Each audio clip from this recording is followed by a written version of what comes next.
All right, everyone, get ready for a deep dive that's all about you and getting you incredibly prepared for, well, anything, really. Anything life throws your way. Exactly. We're going deep into Chapter 4 of Resilient Futures. That's the one all about prepping your personal life and your household for any, Curveballs! The unexpected. yeah, all those things that always seem to pop up when you least expect them. Exactly. And, I'm really excited to get into this chapter Me too. because, honestly, who wouldn't want to feel more, confident and capable when things get a little rough? Resilient Futures really stresses that, doesn't it? Being proactive, not just, reacting when something bad happens. Yeah. It's not just about, having a flashlight and some water bottles. It's about, A whole different way of thinking about it. yeah, mindset shift, looking at financial, health, even mental resilience. It's about understanding that resilience has all these different sides to it. And that to be truly prepared, you've got to think about so many parts of your life. From physical well-being to your money situation to how you, mentally and emotionally deal with things. So first things first, let's talk about emergency planning. The handbook dives right into that. And I think we've all heard about emergency kits, right? Oh, yeah, the classic. But Resilient Futures, they take it a step further. It's not just having like a generic kit. They really want you to think about what risks you might face. Based on where you live, your situation, It's a very personalized approach. which I think is what makes this handbook so different. It's not that one-size-fits-all advice we see everywhere. Yeah. When was the last time you sat down and really thought about The real threats. yeah, not just disasters, but stuff specific to your location? Right. Is it earthquakes, hurricane? Cyber attacks, even. Oh, totally. What if the power grid goes down? That's a big one these days. And by assessing those risks, Which is that crucial first step. it lets you tailor your whole plan. You're not just using some generic approach. Right, you're addressing your specific vulnerabilities. Like, let's say you live in a flood zone. Okay, yeah. The handbook, it points out that your emergency kit, you might need waders, Makes sense. waterproof bags for important papers, Smart. even a plan to elevate furniture so it doesn't get ruined. It's all about thinking ahead, And the handbook also, it really stresses having an evacuation plan. especially with kids or pets. Oh yeah, can you imagine? Chaos. And let's be honest, who hasn't had a family fire drill go, hilariously wrong? Oh, I've got stories. But those mishaps, even though they're funny later, they show how important it is to practice. Right, you gotta iron out the kinks. So that when a real emergency hits, you know what to do. Where to go, how to stay safe.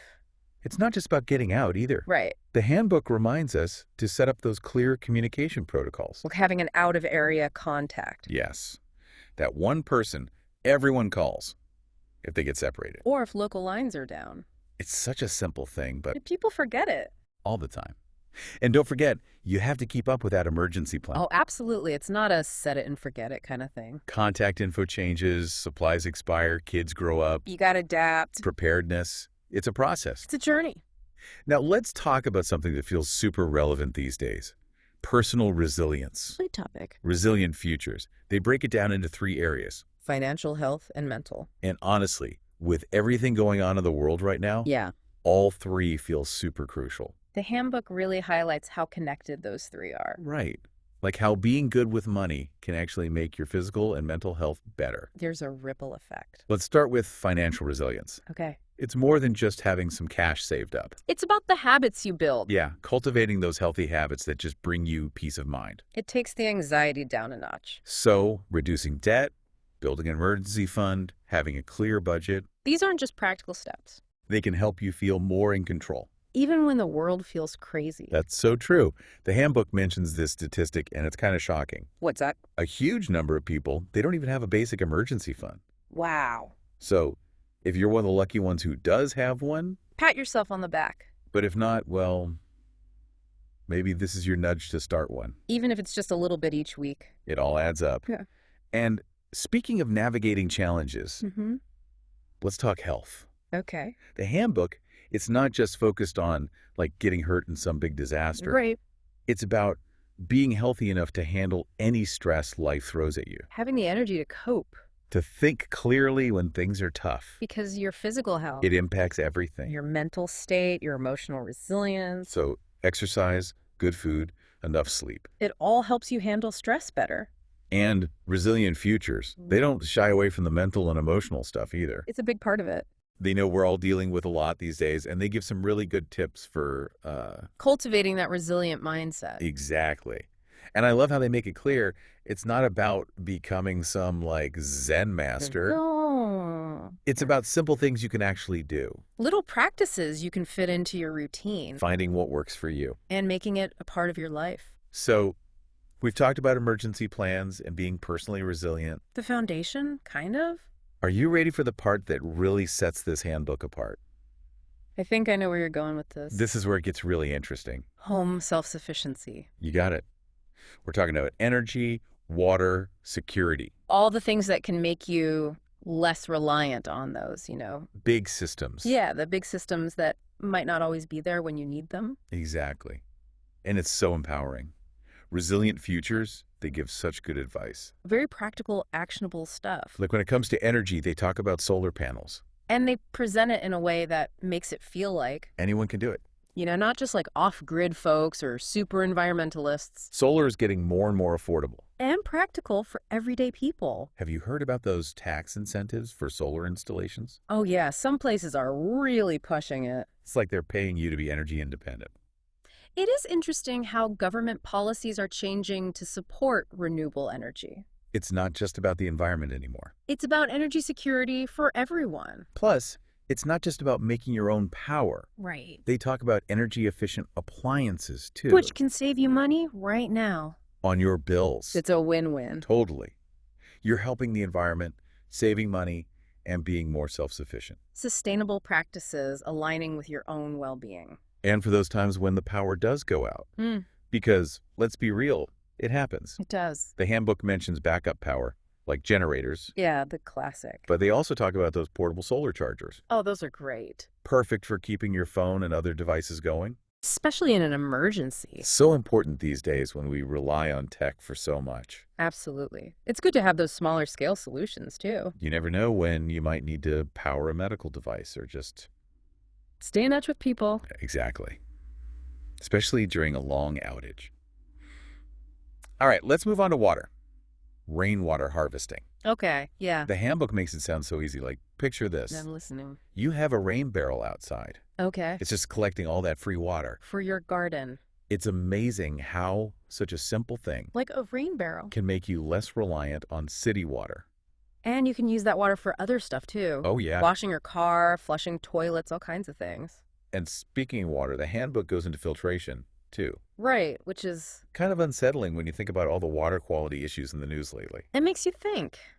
Suddenly, filtration isn't just a prepping thing. It's a daily life concern. It's a reminder that clean water is not something we should take for granted. A good water filter can really give you peace of mind. Whether it's a whole house system or just one of those pitcher filters. It's about having options. The handbook also shouts out water conservation, Which is so important. low-flow shower heads, fixing leaky faucets. Easy stuff. It's incredible how those little changes can save you money now. Make your water supply last longer if there's ever a shortage. It's about thinking long-term. And realizing that what we do every day has an impact. Okay, last but not least, in our home self-sufficiency trifecta, Hit me with it. security. Okay. What I love about this handbook is that it goes way beyond just alarms. Right. It's not just about gadgets. It's about taking this holistic view of security. Understanding that true safety comes from a few different things. Physical measures, strong communities, and being proactive. It's about layers. So things like reinforced doors, Mm-hmm. well-lit entryways so people can see what's going on, Visibility is key. and having those strong neighborhood networks. Where people look out for each other.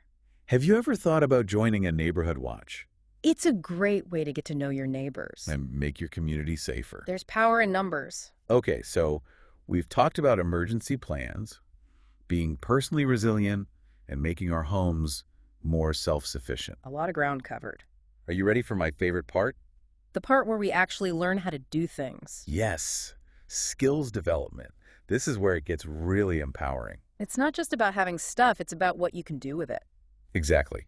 Resilient Futures has this whole section on skill building, It's... a treasure chest of possibilities. Yeah. It makes you realize that your skills and knowledge, Those are your most valuable assets. nobody can take those away from you. And they help you not just survive, but thrive. Especially in a world that can be so unpredictable. They cover a range of skills. From the basics, like first aid, And CPR. to more advanced stuff like gardening, food preservation, even home repairs. It's about becoming more self-reliant. Less dependent on others. Which, let's be real, feels pretty important these days. Absolutely. So let's start with first aid and CPR. Okay, good one. It might not sound super exciting. But it's essential. And did you know a surprisingly small percentage of people are actually CPR certified? Really? If you are, give yourself a high five. You could literally save someone's life. You're a hero in the making. And it's not just for those dramatic situations. Right. Knowing basic first aid can help you with everyday stuff too. Cuts, scrapes, all that. Now, on to food production. With food prices these days. This one feels extra timely. Essential, even. We're talking gardening, of course. It's a classic. But they also mention sprouting seeds inside. Oh, that's a good one. And even foraging. If that's an option where you live. It's like tapping into this ancient knowledge Of how to provide for yourself. from the land. Exactly. And once you have all that amazing food, You gotta know how to keep it good. preservation. Key skill. The handbook covers the classics, canning and jarring. Tried and true. But they also mention dehydration, which is Trendy these days. like the cool Instagram version of prepping. It is funny how those old school techniques are coming back. And for those of us who are always, a little short on time, Busy lives. they haven't forgotten about freezer meals. My lifesaver. Batch cooking and freezing. It's so helpful. Whether you're prepping or just trying to get dinner on the table. Okay, now imagine this. A pipe bursts in your house. Oh no. Middle of a storm, no plumber to be found. Nightmare.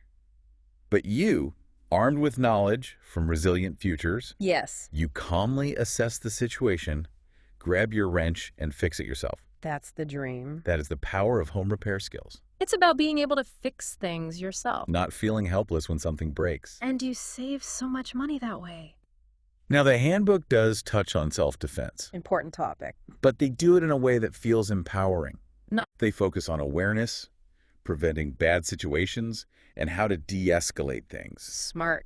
It's not about being some kind of martial arts expert. No, it's about knowing what's going on around you, Being aware. setting boundaries. Protecting yourself. And here's the best part. Learning all these awesome skills doesn't have to be a solo mission. Oh, good. Resilient Futures, they encourage you to find classes in your community. Groups, workshops, all that. Online groups, skill-sharing networks. People helping each other. I love that. Me too. It's like you're building this network of knowledge and support. And everyone brings something to the table. So we've covered a lot, from emergency plans to financial know-how, self-sufficiency at home, and becoming like a jack of all trades. A master of resilience. Resilient Futures really does give you a blueprint. For becoming that super prepared person you've always wanted to be. It's about understanding that resilience isn't a one-time thing. It's a journey. Of growth, learning, always adapting. It never stops. And the best part, you don't have to wait for a crisis to hit to start building that resilience. No way. You can take action right now, today. Little steps, big impact. So as we wrap up our look at Chapter 4, I'm curious, what resonated with you the most? Yeah, what really stood out? Was it a specific tip about your emergency kit? Or maybe that reminder to actually practice your evacuation plan. Did the idea of rainwater harvesting spark something? Or maybe learning a new skill like home repairs. This chapter just opens up so many possibilities. For being more self-sufficient, more resilient. And here's what I love about Resilient Futures. What's that? It knows that building resilience can feel overwhelming. It can be a lot. So they encourage us to start small. Baby steps. Because even the smallest steps make a difference. Over time. It's not about becoming a survivalist overnight. No, it's about making it part of your life. In a way that feels doable. Sustain. So, dear listener, what's one small step towards preparedness that you feel inspired to take this week? What feels right for you? Maybe it's finally putting together that emergency kit. Or researching those solar tax credits. Or even just signing up for a first aid class. It could be as simple as decluttering a space in your home. To create a sense of calm. Or reaching out to a neighbor to build a stronger connection. Every step we take towards resilience, no matter how small, it matters. It contributes to a more secure and fulfilling future. Resilient Futures reminds us that we're not alone in this. Not at all. There are so many people out there embracing these ideas. Preparedness, self-sufficiency. And that's incredibly inspiring. It is. We're all in this together. Facing a future that has both challenges and opportunities. Working together, supporting each other. Sharing knowledge and skills. That's how we create a world where everyone can thrive. So, dear listener, as we wrap up this deep dive, remember this. You are capable. You are resourceful. And you have the power to create a more resilient future. For yourself and the people you care about. Thanks for diving in with us. We'll see you on the next episode of The Deep Dive. It's about taking back some control, right? Instead of feeling like you're totally dependent on these systems. That could just, up and fail at any time. Yeah, you can become more self-reliant. Yeah. Resilient, Mm-hmm. right in your own home. It's a good feeling. It is. And resilient futures gives you actual steps you can take. It's not just theory. Like with energy, they talk about solar panels. Which a lot of people think are just for, Hardcore environmentalists. Yeah, or people living way off the grid. But the way they present it, it feels like. Anyone can do it. Yeah. Solar's getting so much cheaper these days. And it's a lot more practical than it used to be. For regular homeowners, I mean. Exactly. And have you heard about those tax incentives for solar?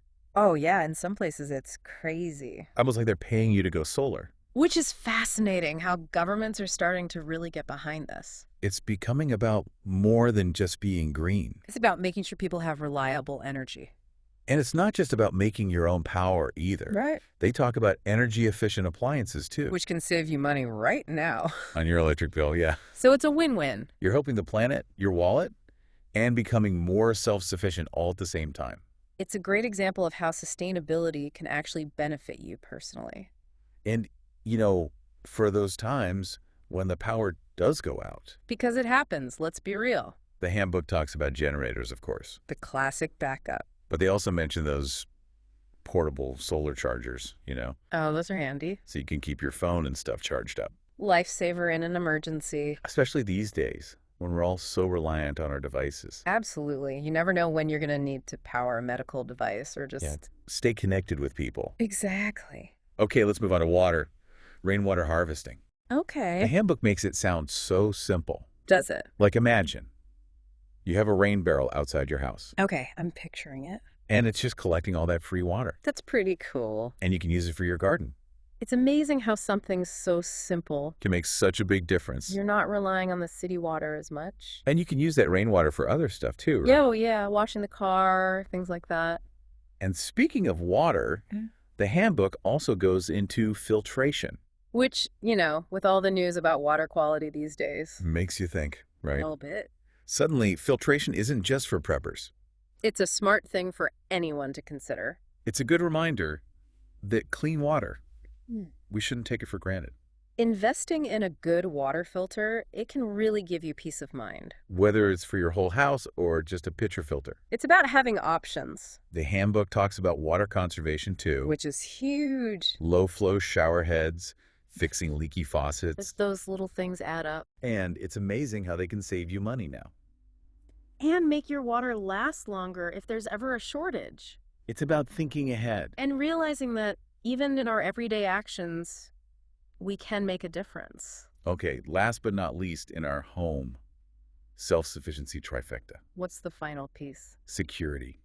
Okay, yeah, that's a big one. I love that the handbook doesn't just say, install an alarm system and call it a day. No, it's more nuanced than that. It's about taking this, holistic approach to security. Understanding that true safety comes from several things working together. Physical measures, community, and just being aware. Multiple layers of protection. So they talk about things like reinforced doors, making sure entryways are well lit, So people can see what's going on. and having those strong neighborhood networks where people look out for each other. That's so important. Have you ever considered joining a neighborhood watch? I've thought about it. It's a great way to connect with your neighbors. And make everyone feel safer. Because there really is power in numbers. Absolutely. Okay, so we've covered a lot. We have. Emergency plans, personal resilience, and making our homes more self-sufficient. Laying the groundwork for a more resilient life. Now, are you ready for my absolute favorite part? Let me guess. It's the part where we learn how to do things. You got it. Skills development. This is where it gets really exciting. Because it's not just about having stuff. It's about what you can do with it. Exactly. Resilient futures dedicates a whole section to building skills, It's like they're handing you this toolbox. filled with all these possibilities. Yeah, and it makes you realize your skills and knowledge. Those are the things that really matter. Nobody can take those away from you, And they help you not just get by, but actually thrive. especially in a world that can be so unpredictable. They cover a huge range of skills, From the basics like first aid and CPR, to more advanced stuff. gardening, preserving food, home repairs. It's all about becoming more self-reliant, not having to rely on other people as much. which these days, let's be honest. Feels pretty important. So let's start with first aid and CPR. Okay, good place to start. I know it doesn't sound super glamorous. But it's vital. And did you know that a surprisingly small number of people are actually CPR certified? Really. If you are, give yourself a pat on the back. You're a potential lifesaver. You could literally make the difference between life and death for someone. It's a powerful skill to have. And it's not just for, those big dramatic emergencies either. Exactly. Knowing basic first aid can help you deal with everyday stuff. Scrapes, cuts, all that. Yeah. All right. Next up, food production. With food prices being what they are, This feels more relevant than ever. it's not just a nice to have anymore. So we're talking gardening, of course. The classic. But they also talk about sprouting, Indoors, yeah. which you can do any time of year. Exactly. And they even mention foraging. If that's something you can do where you live, safely, I mean. It's like rediscovering this ancient knowledge, Of how to provide for yourself. literally from the earth. It's empowering. And once you've got all this delicious food, You gotta make sure it doesn't go bad. preservation is key. Absolutely. And the handbook covers the classics, canning, jarring. The old standbys, But they also talk about dehydration. which has become really popular lately. It's like the trendy new way to prep. It's funny how those old methods are coming back around. And for those of us who are always running short on time, The eye lives, yeah. they haven't forgotten the magic of freezer meals. Freezer meals are my best friend. Batch cooking and freezing, it's such a lifesaver. Whether you're prepping or just trying to get dinner on the table. Okay, now imagine this. A pipe bursts in your house. Uh-oh. Not good. Middle of a storm, no plumber in sight. That's a nightmare scenario. But you, armed with the knowledge from Resilient Futures, I like where this is going. you calmly assess the situation, grab your wrench, and fix it yourself. That's the dream right there. That's the power of home repair skills. Being able to fix things yourself. Not feeling helpless when something breaks. And let's be real, you save a ton of money that way. The handbook also touches on self-defense, Important topic. but in a way that feels, empowering, not scary. Right, not like fear-mongering. They focus on awareness, preventing bad situations, and knowing how to de-escalate things if they do happen. It's not about becoming some kind of martial arts master. Exactly. It's about being aware of your surroundings, setting boundaries, and just generally staying safe. Protecting yourself. And here's the best part. Learning all these awesome skills doesn't have to be a solo mission. Oh, good. Resilient Futures really encourages you to find those community resources. Like what kind of stuff? Classes, groups, workshops, Hands-on learning. online groups too, skill sharing networks. Where people can connect and teach each other. It's all about that community aspect I love that. It's like building this network. of knowledge and support. Everyone has something to teach and something to learn. It's a beautiful idea. So we've covered a ton of ground. We have. Emergency plans, personal resilience, making our homes more self-sufficient, and now skills. It's all connected, isn't it? It really is. Resilient Futures gives you a real blueprint for becoming that super prepared person you've always wanted to be. For building a life that can handle anything. And it's about understanding that resilience isn't a one-time thing, It's an ongoing process. of growth and learning, Yeah. constantly adapting. It never really ends. And the best part, What's that? you don't have to wait for a crisis to start building that resilience. You can start right now. Today, with small steps, they'll make a big impact over time. Exactly. So, as we wrap up our look at Chapter 4, I'm curious to hear what resonated with you the most. Yeah, what really stood out? Was it a specific tip about creating your emergency kit? Or maybe that reminder to actually practice your evacuation plan. Did the idea of rainwater harvesting spark something for you? Or learning a new skill, like those home repairs we were talking about. This chapter, it just opens up so many possibilities. For being more self-sufficient, more resilient. And here's what I love about Resilient Futures. What's that? They know that this whole idea of building resilience, It can feel overwhelming. it's a lot to take in. It is. So they encourage us to start small Baby steps. because even those tiny steps make a difference. Over time, they add up. It's not about becoming some kind of survivalist expert overnight. Right, you don't have to go all in right away. It's about making it part of your everyday life. In a way that feels manageable. Sustainable. Exactly. So, dear listener, we want to hear from you. What's one small step towards preparedness that you feel inspired to take this week? What's calling to you? Maybe it's finally putting together that emergency kit we talked about, Or looking into those solar tax credits. or even just signing up for a first aid class. It could be as simple as decluttering a space in your home to create a calmer environment. Or reaching out to a neighbor you haven't really talked to before. Build those community connections. Because every step we take, no matter how small, it matters. It contributes to a more secure future for all of us. And Resilient Futures reminds us that we're not alone in this. Not at all. There's a whole community of people out there who are embracing these ideas. Preparedness, self-sufficiency, resilience. And that's incredibly inspiring. It is. We're all in this together. Facing a future full of challenges, but also opportunities. Working together, supporting each other, sharing what we know. That's how we build a better world. So, dear listener, as we wrap up our deep dive into resilient futures, remember, you're capable, you're resourceful, and you have the power to create a more resilient future for yourself and the people you love. Thanks for joining us. We'll see you on the next episode of Deep Dive. It's about recognizing that we all have the power to create a more resilient future for ourselves and our communities. And Resilient Futures gives us a framework, a starting point. Yeah, they acknowledge that it's not always easy. Building resilience can be tough. So they really encourage us to start small. Take it one step at a time. Because even those small steps, they add up over time. It's a journey, not a race. So, dear listener, what's one thing that you're feeling inspired to try this week? What resonated with you? What sparked your interest? Maybe it's finally putting together that emergency kit. Or finally looking into those solar tax credits. Maybe it's signing up for that first aid class you've been putting off. Or even something as simple as decluttering a space in your home. To create a little more calm in your life. Or maybe it's reaching out to a neighbor, building a stronger community connection. Because every step we take towards resilience, no matter how small, it makes a difference. It helps create a more secure and fulfilling future for everyone. And Resilient Futures reminds us that we're not in this alone. There's a whole community out there. People who are embracing preparedness and self-sufficiency. And that's a powerful thing. We're all in this together, facing a future full of challenges, but also opportunities. And by working together, supporting each other, sharing our knowledge and skills, We can create a world where everyone has the chance to not just survive, but thrive. So as we wrap up this deep dive into resilient futures, remember, you are capable, you are resourceful. And you have the power to create a more resilient future. For yourself, for your loved ones, for your community. Thanks for diving in with us. We'll see you on the next episode of The Deep Dive.